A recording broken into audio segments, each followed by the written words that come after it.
Hai sahabat sehat Karolus. Wah serem banget nih, kenalin aku Dokter Ajeng. Akhirnya bisa nongol juga di podcast Karolus. Gimana sahabat Karolus, apakah sehat-sehat semuanya? Semoga sehat-sehat semuanya ya.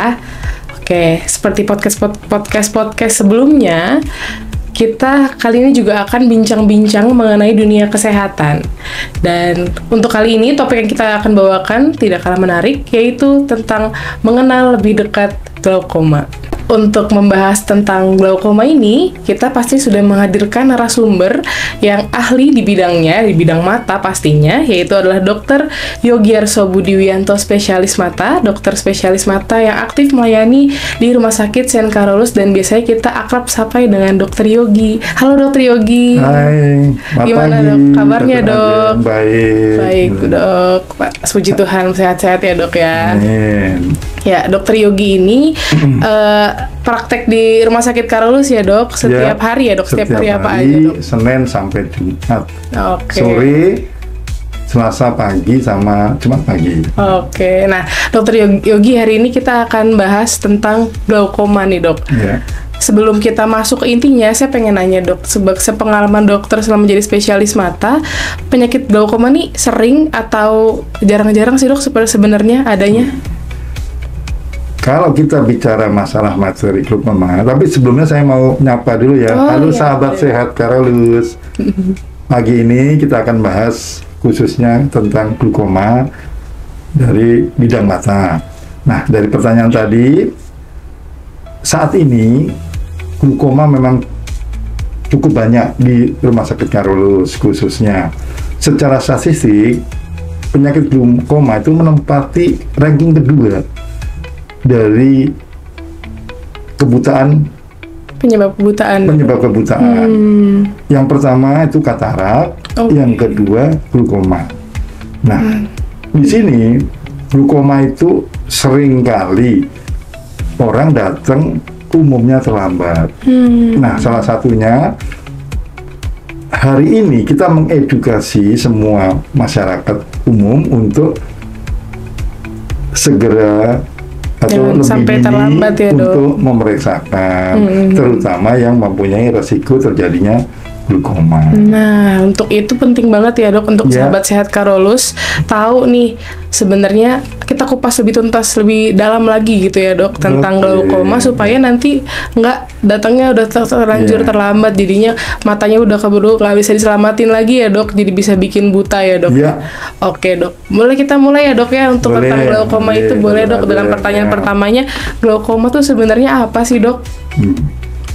Glaukoma itu per definisi adalah peningkatan tekanan intraokuler dan terjadinya kerusakan saraf optik serta penyempitan lapang pandangan. Nah, tiga hal ini seringkali dianut sebagian besar dokter mata. Nah, yang jadi pertanyaan, kenapa tekanan intraokuler bisa naik? Betul. Nah, sampai saat ini tekanan intraokuler naik itu disebabkan oleh produksi humor aqueous yang berlebih atau pengeluarannya yang tidak sesuai. Misalnya kalau kita bicara cawan, seandainya ada produksi 5 liter, idealnya keluarnya 5 liter. Nah, pada kasus glaukoma itu masuk 5, keluarnya 4. Ada penumpukan dok. Terjadian peningkatan tekanan. Nah, itu gambaran secara umum untuk memudahkan memahami tentang glaukoma. Baik. Nah, tadi kan dokter udah bilang penyebabnya itu antara produksinya yang kebanyakan atau pengeluarannya yang kurang gitu ya dok ya. Kira-kira faktor-faktor apa aja sih dok yang bisa bikin tekanan bola mata itu tuh meningkat itu tadi dok, yang bisa bikin peningkatan produksi aqueousnya dan pengeluarannya yang kurang? Glaukoma sendiri itu ada yang disebut glaukoma memang primer atau dari sononya atau keturunan lebih tepatnya, ada juga yang disebut glaukoma sekunder, penyebab dari penyakit lain. Nah, kalau memang itu penyebabnya memang dari sononya, itu kan berarti kelainan. Nah, kita biasanya melakukan 3 hal untuk menanganinya.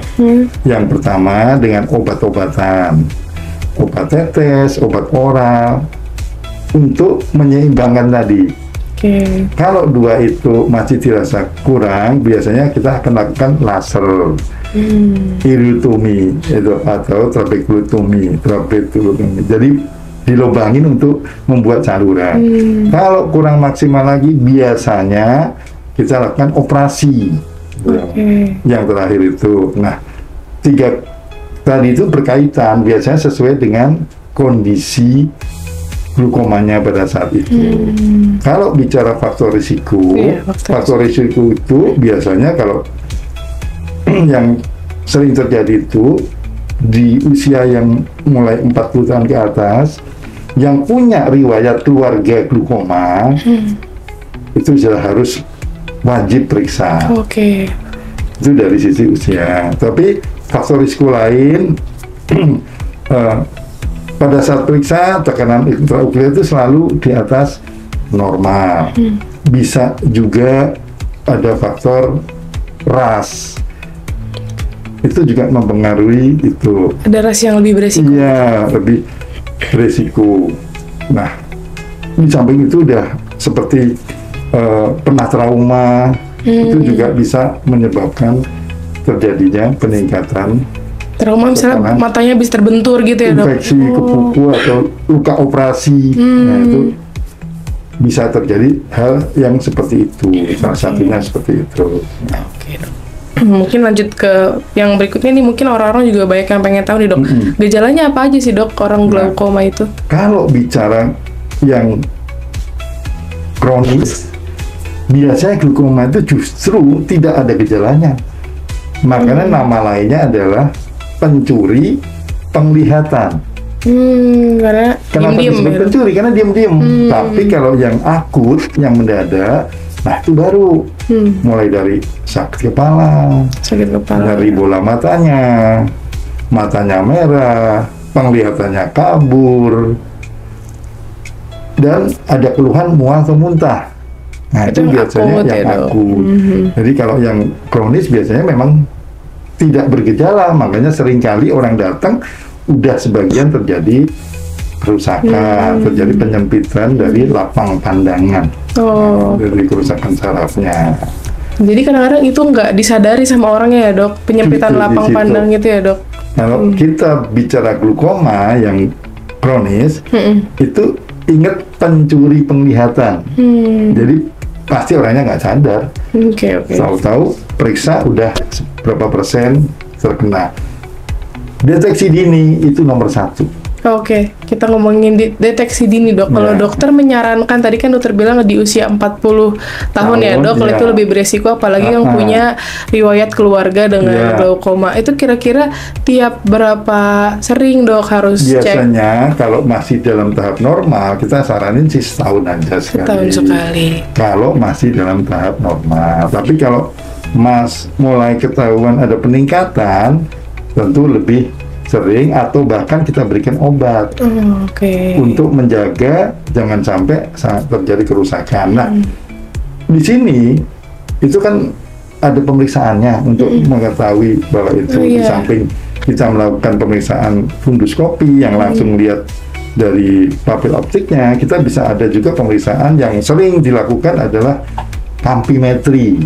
Nah, kampimetri itu melihat penyempitan daripada lapang pandangan. Nah, itu bisa untuk awal dari pemeriksaan, sehingga kita akan bisa memonitoring untuk tahun-tahun berikutnya, apakah kampimetrinya masih sama atau ada kerusakan yang lebih. Kalau kerusakan lebih berarti terjadi perjalanan glaukomanya berlanjut. Jadi minimal obat yang harus diberikan. Oke, itu dia tadi ya, berarti minum, ya. Mulai dari 40 tahun, kalau orang yang punya resiko keluarga dengan glaukoma sebaiknya setahun sekali ya. Wajib, kalau itu 40 wajib. Oke. Tapi kalau sebelumnya, ya nggak ada salah kalau ada keluhan, cek. Apalagi kalau keluhannya yang tadi yang dokter sebutkan itu ya dok, yang akut ya, yang mata merah, kepala, sakit kepala, sakit di mata. Karena salah satu juga yang membuat tekanan tinggi itu kalau minus tinggi. Oh, minusnya tinggi lebih. Miop tinggi, yang tinggi ya, maksudnya sangat tinggi ya. Terus hipermetrop yang sangat tinggi itu juga bisa memicu tekanannya meningkat juga. Ya, itu salah satunya. Berarti saya juga harus nih kayaknya. Nah, tapi tetap kembali lagi tekanan tinggi itu, tapi hanya tekanan tinggi itu kita harus cek dulu penyebab tekanan tingginya. Kalau misalnya pemeriksaan ini ternyata misalnya ketebalan korneanya dicek, ternyata tebel, ya tentu akan lebih tinggi dibanding yang nggak tebel. Nah, pemeriksaan itu namanya pakimetri. Jadi banyak ya dok? Banyak pemeriksaan yang harus kita lakukan kalau kita mencurigai ke arah glaukoma. Jadi yang biasanya dijalanin pasien untuk sampai bisa terdiagnosa minimal 3. Glaukoma. Oke, apa tuh dok? Jadi tekanan tinggi, papil optiknya itu kan secara normal 0,3 kira-kira.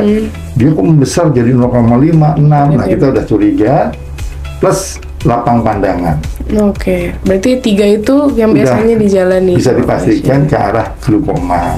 Jadi tonometri ya dok untuk tekanan bola mata, terus di fundoskopi sama dokter mata, sama kampimetri tadi ya dok. Oke, itu ya yang minimal 3 itu ya dok untuk mendiagnosa.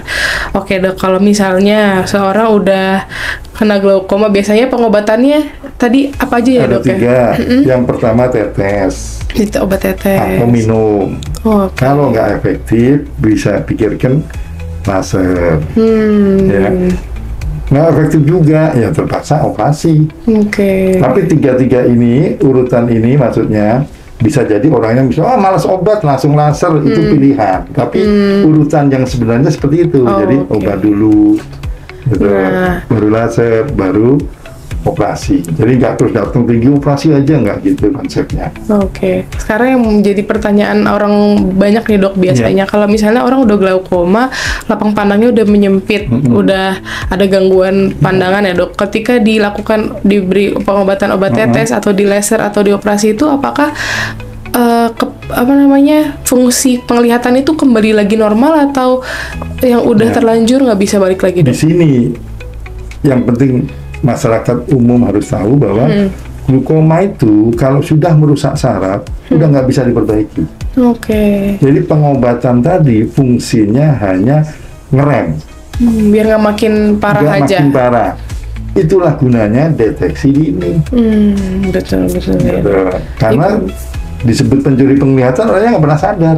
Banyak kejadian diobatin karena merasa nggak ngeluh, juga nggak tambah terang, ngapain? Nggak dilanjutin ya? Nggak dilanjutin, tahun depannya makin gelap. Makin parah, itu bahayanya ya dok. Ini berarti sahabat sehat Karolus semuanya harus tahu soal itu tadi, penting dok. Karena kalau misalnya udah terlanjur kena, udah nggak bisa diapa-apain lagi ya dok. Udah, cuman bisa dicegah supaya nggak makin parah aja. Nah kalau bagi yang belum kena glaukoma nih dok, apa aja dok sarannya supaya kita jangan sampai kena? Berarti cara mencegahnya itu gimana dok? Nah, kalau kita bicara mencegah, sebetulnya kalau glaukoma itu dicegah tuh ya nggak ada. Kalau bicara pencegahan aslinya, nah kalau dia dari turunan nyegahnya gimana? Bener. Nggak bisa.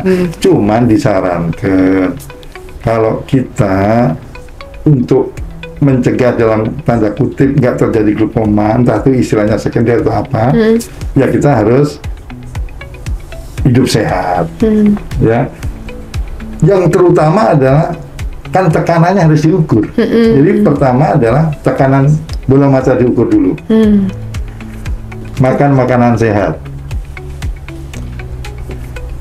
hilangkan stres, Karena stres juga itu bukan penyebab ya, tapi beresiko kan. Nah, itu memicu seperti itu. Itu yang harus utamanya dihindari. Oke. Berarti kalau misalnya orang katarak kan kayak harus jangan kena sinar matahari langsung, kata gitu. Kalau di glaukoma tuh nggak ada ya, Dok? Kalau di glaukoma kita saranin hindari atau melindungi mata dari ultraviolet. Tetap itu juga ya, Dok. juga salah satunya. Oke. Tapi balik lagi kan, kalau dibalik misal pertanyaannya adalah supir angkot kok nggak kena glaukoma? Karena itu namanya faktor risiko, bukan penyebab.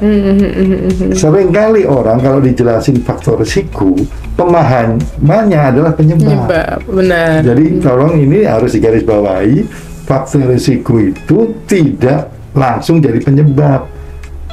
Minum kafein, kopi nih, seringkali orang, dok saya nggak boleh minum kopi ya dok, karena sekarang tekanan saya agak naik. Yang dimaksud kopi itu yang berlebihan, nah cuman kopi cuman secangkir sehari ya, nggak ada masalah. Nah ini yang harus dipahami, penyebab sama faktor risiko. Iya, betul. Kalau penyebab itu langsung makan gula manis, penyebab manisnya gula. Tapi kalau penyebab faktor risiko itu penyebab tidak langsung, jadi bisa terjadi, bisa juga. Nah, saya biasanya ke pasien mencontohkan kalau kita bicara kebakaran sebabnya apa, api sebabnya, tapi banyak yang menjawab konslet, bensin, itu faktor risiko padahal itu faktor risiko. Nah ini beda jauh, ini yang harus dipahami. Nah mungkin ini yang harus disosialisasikan bahwa faktor risiko berbeda dengan penyebab. Iya. Kira-kira gitu, dokter. Oke, Dok. Nah, tadi dokter sempat mention juga di awal, Dok, salah satu yang bisa menyebabkan glaukoma yang kronik, Dok, itu ada penyakit lain ya, Dok. Nah, penyakit lain apa aja, Dok, misalnya, Dok, yang bisa bikin glaukoma kronik? Sebetulnya bahasanya itu bukan penyebab lagi ya, Dok. Penyebab lain, tapi faktor resiko. Kalau di Indonesia kebetulan yang banyak kan glaukoma judul tertutup. Ya. Kalau yang judul terbuka itu biasanya kronis. Karena nggak pernah ada serangan, jadi orangnya santai aja, nggak berobat. Nah, jadilah seperti itu. Nah, kalau menyebut penyakit apa itu biasanya yang sering kali itu karena hipertensi, diabetes, kolesterol tinggi. Nah itu kenapa? Hubungannya sama sirkulasi darah. Jadi itu intinya sebetulnya. Jadi dengan ada penyakit lain itu meningkatkan resiko dia kena glaukoma ya, Dok. Jadi balik lagi itu resiko, bukan penyebab pasti. Nah seringkali pemahamannya, dok saya kan diabetes, berarti saya di glaukoma dong. Nah, ini yang harus diluruskan bahwa faktor risiko tidak berarti menjadi faktor penyebab. Berarti merokok pun bisa. Merokok juga itu risiko, tapi ya, bukan penyebab. Nah, berarti tadi salah satu cara untuk mencegah supaya jangan sampai terkena glaukoma itu untuk orang-orang yang sudah punya penyakit tadi, hipertensi, DM, itu harus mengontrol itunya. Itu jawabannya. Yang merokok tolong berhenti, kan faktor risiko. Betul. Oke. Tadi udah kita bahas glaukoma itu apa, terus pengobatannya gimana, pemeriksaannya gimana, mencegahnya gimana. Nah, tadi pertanyaan yang selanjutnya ini, apakah sampai manakah glaukoma tuh bisa menyebabkan kebutaan, Dok? Sama sekali nggak bisa ngelihat tuh ya berarti ya, Dok? Glaukoma itu kan ada 3 definisinya. Tekanan tinggi, merusak saraf mata. Yang ketiga, penyempitan lapang pandang. Jadi kalau nggak diobatin, sedangkan tekanan yang dia punya itu merusak saraf, bisa dipastikan buta. Cuman kalau ditanya butanya berapa bulan, berapa tahun, tergantung tekanannya. Misalnya, saya tekanannya 40 tapi nggak sakit, Dok. Ya itu sih nggak usah bicara puluhan tahun. Tahunan aja pasti buta total. Kalau nggak diobatin ya, Dok? Iya, karena 40. Bagi orang lain 40 mungkin udah sakit banget. Tapi orang itu nggak merasain. Nah, Tapi kalau tekanannya mungkin cuma 25, 26 dan dia nggak mengeluh, ya mungkin lebih panjang. Tapi pasti buta, glukoma nggak diobatin itu bisa dipastikan. Wah, bahaya banget ya dok. Ya. Berarti kalau misalnya akut itu lebih cepat lagi dok? Nah, kenapa disebut akut? Kan akut itu artinya kan segera, cepatnya. Nah, tekanannya yang akut itu pasti tinggi, di atas 30 lah pokoknya. Entah 40, bahkan ada yang nggak terukur. Nah, itu harus dilakukan tindakan segera, karena dengan obat, kalau nggak efektif, dengan obat misalnya kayak tadi ya, tetes minum udah maksimal, nggak bisa, gitu. Ya kita langsung lakukan tindakan. Gitu. Misalnya kalau laser masih mungkin, silakan. Tapi kalau nggak mungkin, dia lakukan operasi. Prinsipnya jangan menunda, karena kalau tinggi banget, udah pasti kerusakannya lebih cepat. Cuman memang kalau balik-balik lagi, berapa hari waktunya kita nggak ada yang tahu. Tapi kalau kerusakan pasti. Persentasenya yang kita nggak bisa nilai, maksudnya apa 5%, apa 50 atau gitu. Nah dok, sebagai dokter yang mengobati pasien-pasien glaukoma selama ini nih dok, kadang-kadang kan yang bikin orang malas berobat itu mungkin selain malas bolak-baliknya, selain itu juga kadang-kadang di obatnya suka ada efek samping ya dok ya. Kalau obat glaukoma yang tetes dan minum nih dok terutama, atau mungkin yang ditindakan, biasanya efek sampingnya apa dok yang bisa terjadi sama orang yang diobatin ini dok? Nah begini, jadi obat-obat itu pasti nggak mungkin 100% itu positif semua. Pasti ada mungkin 95 positif, 5-nya enggak. Nah, biasanya kita jelasin. Kalau kamu sakit, pasien sakit, bapak ibu sakit, lihatlah yang 95%-nya. Tapi kalau lagi sehat, lihat obat itu yang 5%-nya. Nah, contoh nih, prostaglandin analog, kalau diberikan jangka panjang, katanya itu salah satu efek sampingnya bulu matanya panjang. Bagus dong ya, lentik. Nah, kan jadi perdebatan, apa itu merugikan, apa itu menguntungkan. Nggak perlu eyelash extension lagi. Makanya saya bilang, saya lebih ke arah menjelaskannya, 95% itu untungnya, 5% ruginya. Jadi kalau penderita glaukoma, jangan bicara 5%-nya deh. Bicara yang 95%. Karena kalau nggak obatin, udah pasti kan. Ya betul dong. Setuju. Itu anaknya lebih mudahnya untuk orang awam menjelaskannya seperti itu. Baik. Nah, selanjutnya dok. Tadi faktor risiko kita udah bahas ya dok ya? Nah, gimana caranya mengelola glaukoma saya kalau saya sudah terdiagnosis misalnya nih dok? Kalau orang nanya kayak gitu, gimana jawabnya? Kan udah pasti namanya. Ya berarti balik lagi. Yang diukur itu kan tekanan bola nomor mata 1. Ya, dok.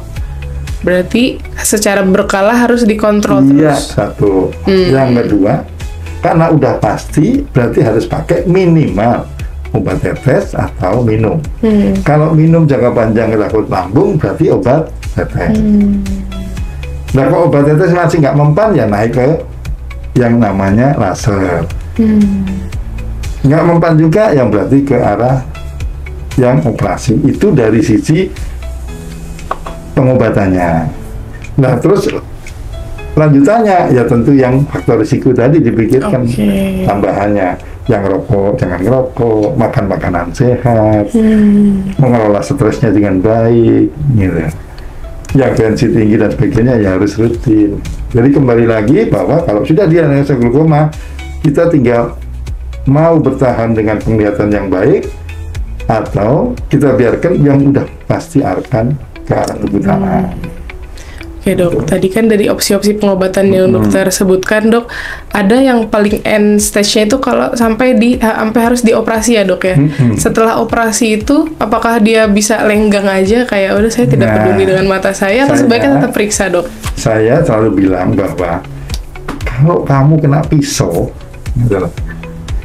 saya analogi nih, lukamu ini terbuka apa rapat sebelum kena pisau? Terbuka masih ada. Kan nggak selalu ke rumah sakit. Bulan depan kira-kira nutup enggak? Belum tentu ya dok ya. Bisa nutup enggak? Kalau enggak ke rumah sakit. Iya, bisa nutup jawabannya. Bisa nutup. Nah, sama operasi glaukoma itu makanya macam-macam jenisnya. Gitu. Yang sekarang tekniknya itu kan ada implan. Implan itu kayak katup yang sifatnya itu kalau tekanannya tinggi, katupnya buka sehingga cairannya keluar. Tapi tetap aja kan buatan manusia.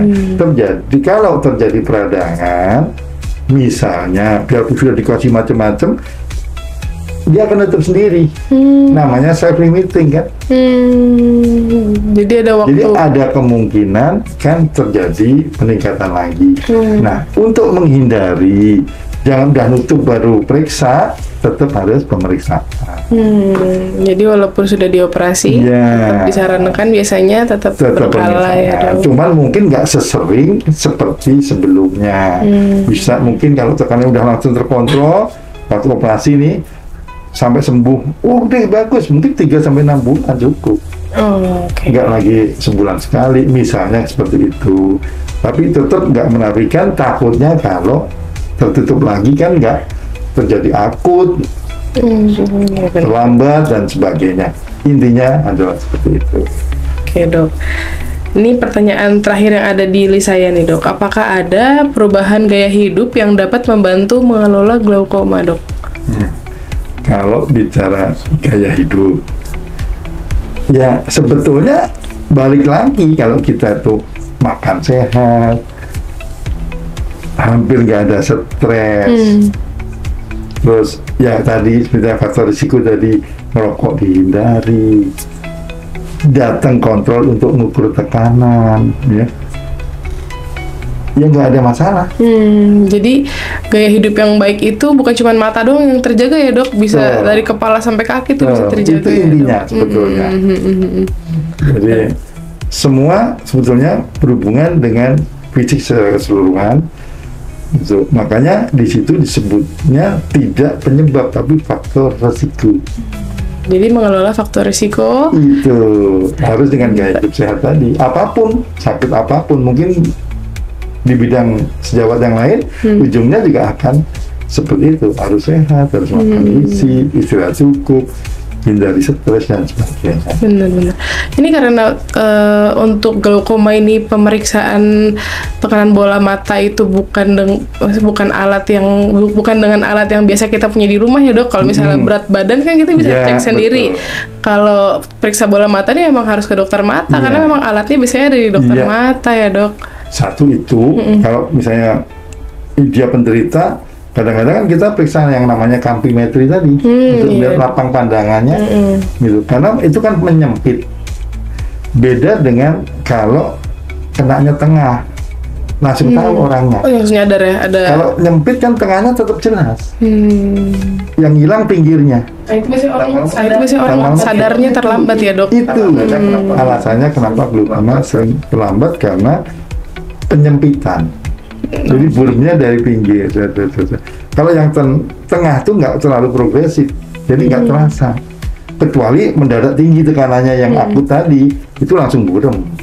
Kalau akut memang langsung burem, karena tekanannya tinggi sehingga kan udim semuanya ya, otomatis jadi burem. Tapi kalau yang enggak, dia pelan-pelan.